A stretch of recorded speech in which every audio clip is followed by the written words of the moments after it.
Hello, BookTube. It's the end of November, and that means the end of a lot of things here on my BookTube channel, foremost being Boldly Govember.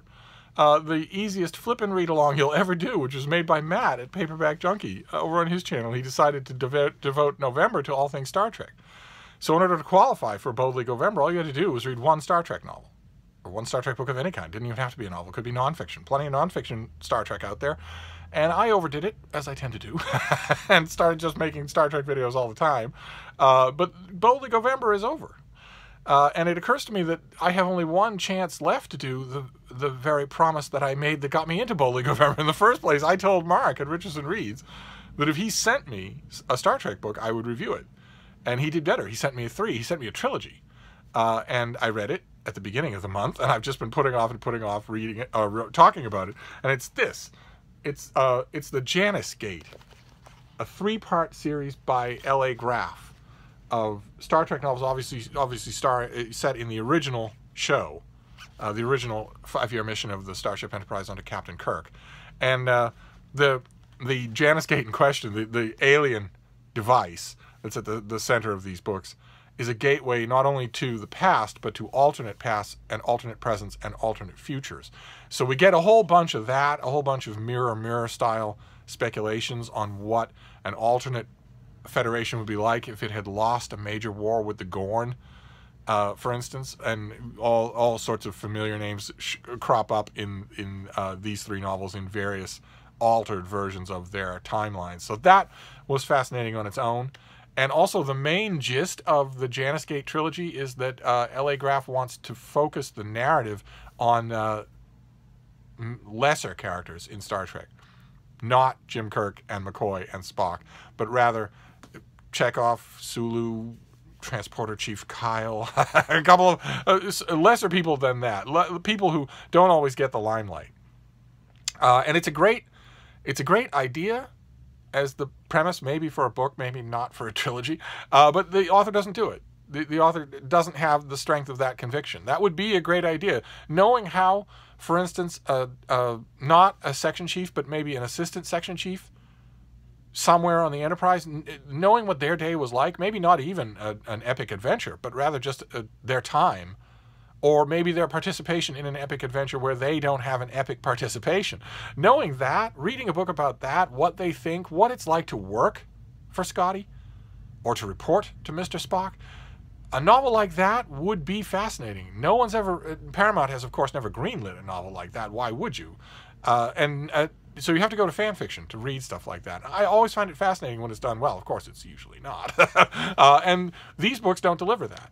They deliver marginally less well-known marquee characters from the original show starring in epic adventures. And Kirk and Spock and McCoy and Scotty are all over these books. They're on almost every page. So the promise of the ordinary working relationships of lesser characters in the original Star Trek is not met. And I don't think I've ever read a Star Trek novel where it was, because, you know, the stars are part of the property. So you can't just ignore them. So that is my review. Such as it is, that is my review of the Janus Gate for Boldly Govember. These are entertaining, but they are not outstanding Star Trek in any way. And that brings me by an uncomfortable segue to the end of my Boldly Govember survey of Star Trek fiction, because we've done everything, the spin-off fiction from all of the iterations of the show up to the final one, what I consider to be the final one, which is Star Trek Enterprise. Time passed after Voyager and Deep Space Nine, and another Star Trek show was greenlighted. This one, again, pushing the envelope, only not in this case with a female captain or with a black captain, but rather in the past. The Star Trek Enterprise takes place at the Enterprise's original launch. It's at the very beginning of the story, 100 years before Kirk and Spock. And I myself am an embattled fan of the show. It has received a huge amount of opprobrium from Star Trek fans, not only because when it's dull, it's really dull, but also because it was canceled. It was the first Star Trek show that was canceled before its 7-year run was over, since the original show. And, you know, Star Trek has as many fair-weather fans as any other thing does. I hate to admit it, because Star Trek fans are great, but they have it has as many fair-weather fans as any other thing, and sure enough, the fans jumped all over the show. As it being responsible in somehow, cursed in some way, a loser version of Star Trek in some way. I don't see anything like that, and I don't think it's possible to see it if you look at the episodes. The episodes are not only well done, most of them, and extremely well written, but also beautifully filmed. Lots of the time. It sticks out how well done it is. And I of course got bombarded with emails and with phone calls when the pilot of the show aired, and we realized that the first captain of the Starship Enterprise, Jonathan Archer, has a pet beagle. Everybody that I knew in the world who was still alive emailed me or phone called me, left phone messages saying, "Oh my God, who did you have to bribe?" Because it's a beagle. When the original Enterprise launches for the first time in Star Trek Enterprise, there's a beagle on board. The problem with Star Trek Enterprise, the problem with it is that it was mildly non-canonical in ways that maybe the showrunners thought were inevitable. I don't really know. Or maybe they thought that the cartoon episodes were not canon.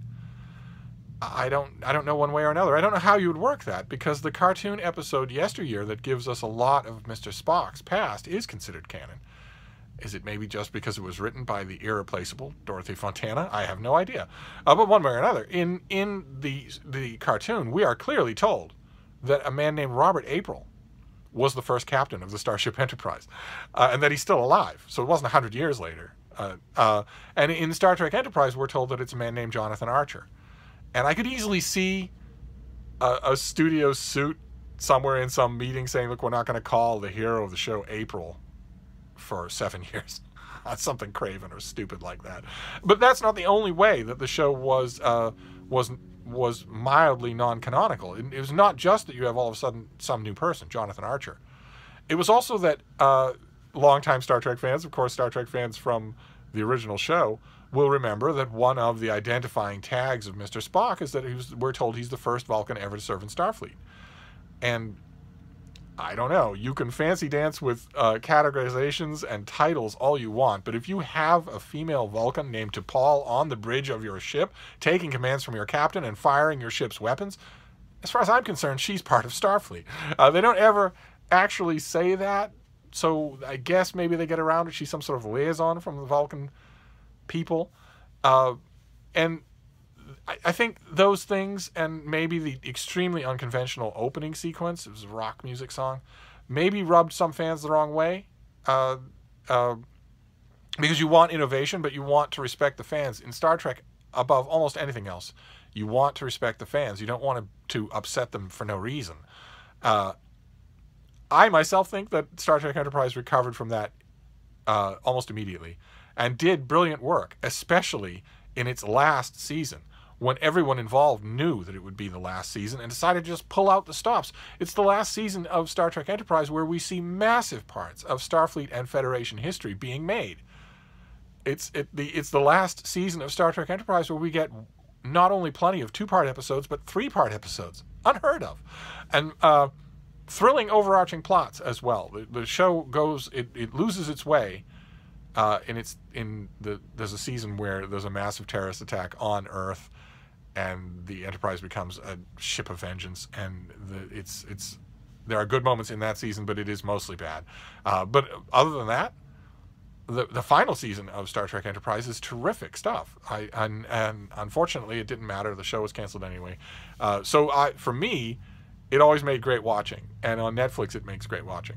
But I don't know even now how canonical it is, how canonical it is considered. I'm not 100% sure in Star Trek continuity, old Star Trek continuity, whether or not Jonathan Archer is considered the first captain of the Enterprise, or what the history is of, for instance, someone like T'Pol, the Vulcan in question, who was just fantastically done. The acting all across the board in Enterprise is just great.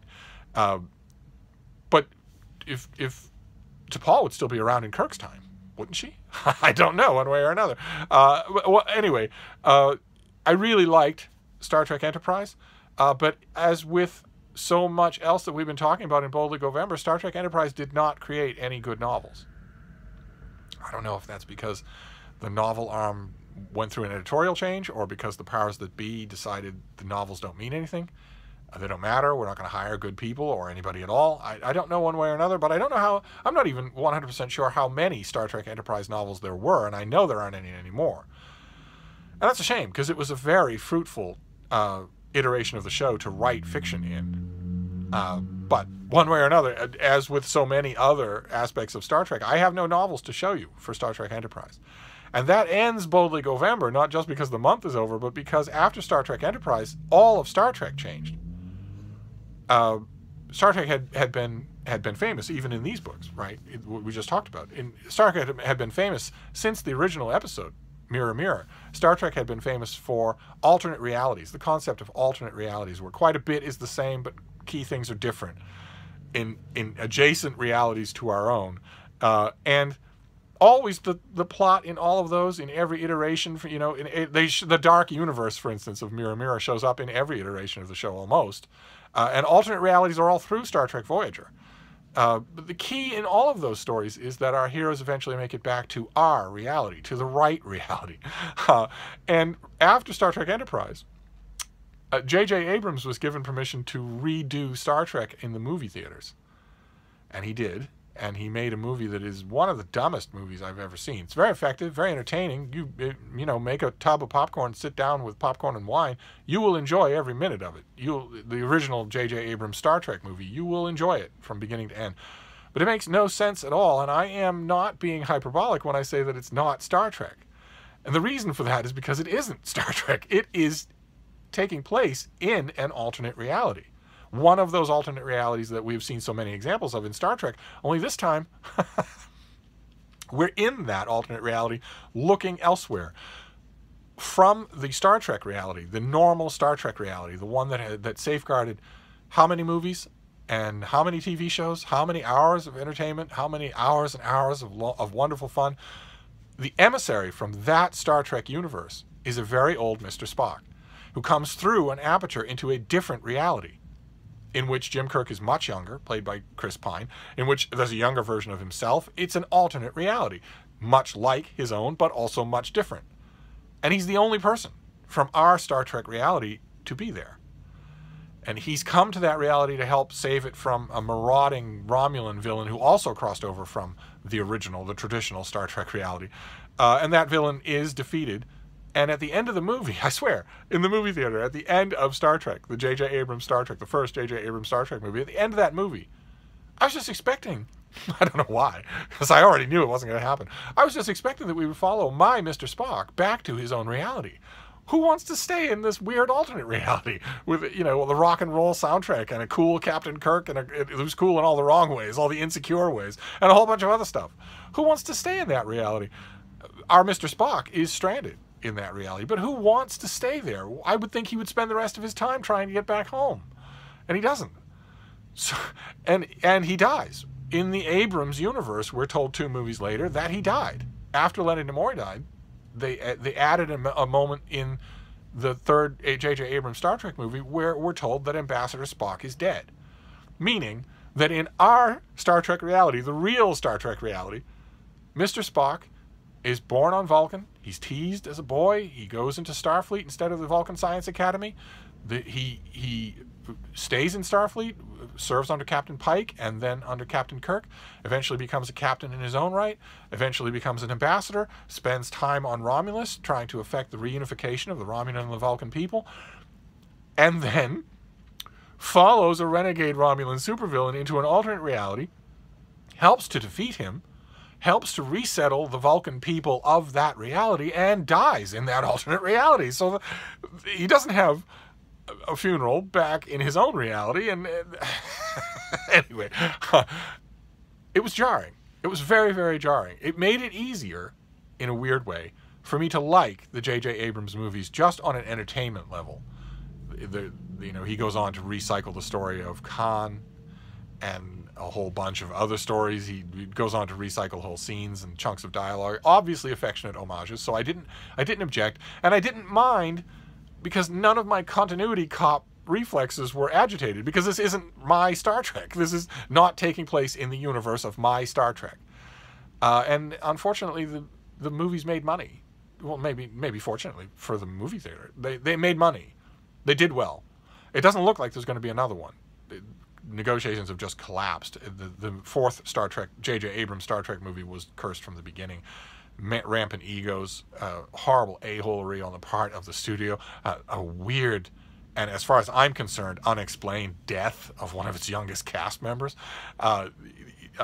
Something about a runaway machine that pinned him to a wall in his driveway. If you believe that, I've got a bridge to sell you in Brooklyn.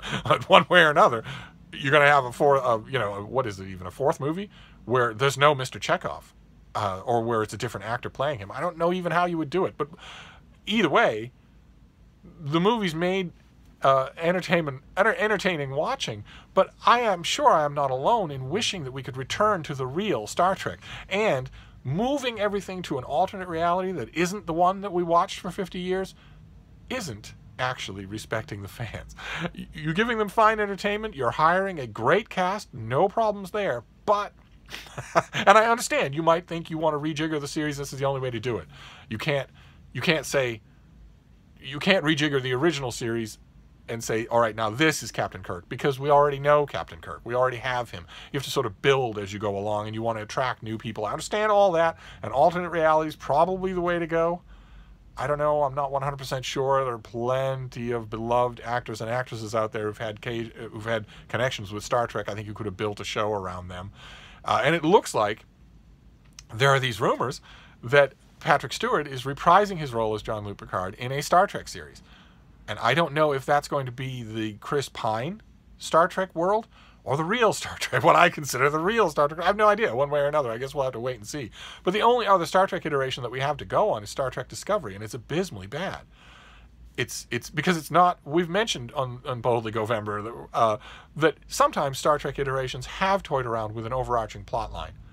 You have the Dominion War. For instance, you have the urge to get Voyager back home. That is an overarching plot line into which you can slot individual hour-long episodes. But the one thing Star Trek has never been is a star turn for one person. And that's what we get. In Star Trek Discovery, we get an SJW millennial who is always right about everything, who's woker than everyone else, and it's her story. Everything else they might as well be bit players. It's her story. We're supposed to care in Star Trek Discovery about one person, and the extent to which we care about anybody else is an afterthought. We're mainly supposed to care about that the universe conforms itself to the desires of this one person, and that's not Star Trek. That's weird 21st century navel gazing that has infected every aspect of every vision of anything and anywhere in popular culture. Is that the only thing you're supposed to care about or look for is yourself. Put it mildly, that is kind of the opposite of the original spirit of Star Trek. So I'm not a big fan, and I haven't read any of the fiction that has resulted from Star Trek Discovery, because I believe, unless I'm mistaken, some of you will probably know better than I do, I believe that Star Trek Discovery is set in what has now been called the Abrams-verse, the J.J. Abrams universe, that version of Star Trek, rather than my version of Star Trek, the original version of Star Trek. I believe that it is. Certainly it seems dumb enough to be set in that reality. So I haven't paid it much attention, and I have my antenna up, but I read, I think, the first Star Trek Discovery novel, and just hated it. It was just garbage. It was clearly being overseen by a whole bunch of people who don't care about fiction or science fiction or Star Trek fiction. So as we end Boldly Govember, things are up in the air. I think 2019, 2020 will be watershed years for Star Trek. Who knows what it will be like? Will we get a Star Trek series set in the original continuity? Will we get a movie set in that original continuity? Who knows what will happen? I have no idea. But one impression that I've got from the rest of you is that you like Star Trek episodes on this show, in this continuity, enough to continue them. I don't know how we could do that. I suppose we could have a regular Star Trek session every month. where I just talk about whatever Star Trek-y thing is on my mind. We'll see. Feel free to leave your ideas in the comments field. What if you want me to continue talking about Star Trek now that Boldly Govember is over? Then let me know what you'd like to see, and we'll do it. And in the meantime, I'm really hoping that Paperback Junkie comes up with a read-along for December, because I'm not doing a read-along of my own for December. And one by one, bit by bit, piece by piece, all of my writing obligations are going to fall away in December, and then eventually I am going to fall away. But in the meantime, 3 weeks, I'd love it if there were a read-along for me to do. In fact, that's another thing to put in the comments field. A lot of you will know better than I do what are big events, what are big or small events on BookTube for December. Read-alongs, themed things like Nonfiction November that I might join in, horn in on. If there's any of those and you'd like to see me do it, feel free to let me know what they are.